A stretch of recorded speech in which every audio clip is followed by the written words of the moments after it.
ప్రత్యక్షమై ప్రభు అంటాడు ఏంటంటే 10వ వచనంలో 22వ అధ్యాయం ఆదికాండం 10వ వచనంలో తన కుమారుడైనటువంటి ఇస్సాకును బలియమని చెప్పి దేవుడు అడుగుతాడు.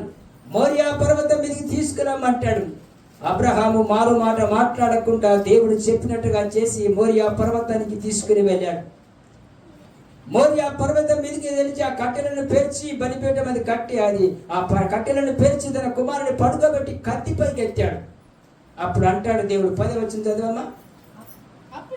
అప్పుడు అబ్రహాం తన కుమారుని వధించుటకు తన చేయి చాపి కత్తి పట్టుకొనగా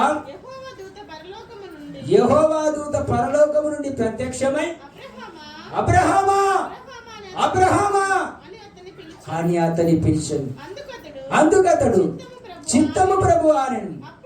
అప్పుడు ఆయన ఆ చిన్నవాడి మీద నీవు చెయ్యి వేయకు, అతని నేనేమి కూడా చేయను.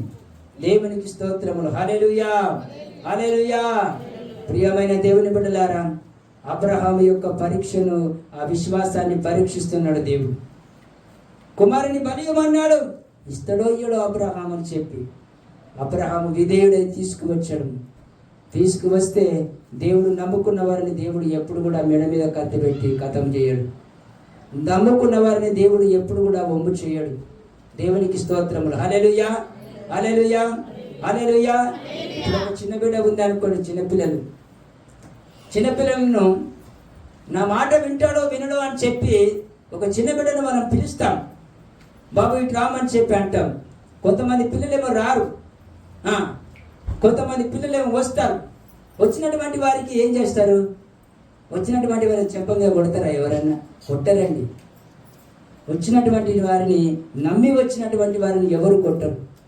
అబ్రహాం కూడా దేవుని నమ్మి వచ్చాడు, తన కుమారుని తీసుకొచ్చాడు. అందుకే అబ్రహామును దేవుడు ఏం చేశాడు? దీవించి తన కుమారుని బతికించి చంపకుండా కాపాడాడు. హల్లెలూయా. అది దేవుని ప్రేమ, అది దేవుని ప్రత్యక్షత. దేవుడు ప్రత్యక్షమై అంటున్నాడు అబ్రహాం విశ్వాసం చూసి, అబ్రహామా అబ్రహామా నీ కుమారుని మీద కత్తి వేయకు, చేయి వేయకు అంటున్నాడు. దేవుడు ఆ కుమారుని బ్రతికించాడు. ప్రియమైన దేవుని బిడ్డలారా, ప్రభు నిన్ను కూడా ఆ విధంగానే ప్రేమిస్తూ ఉన్నాడు. నీ విశ్వాసాన్ని చూసి నీకు రివార్డు అండ్ అవార్డు ఇస్తాడు దేవుడు. నీకు బహుమానమును దేవుడు ప్రసాదిస్తాడు. నీకు సహాయం చేసే గొప్ప దేవుడు మన ప్రభు అనేటువంటి యేసుక్రీస్తు. దేవునికి స్తోత్రం చెప్పండి. హల్లెలూయా హల్లెలూయా. చూడండి.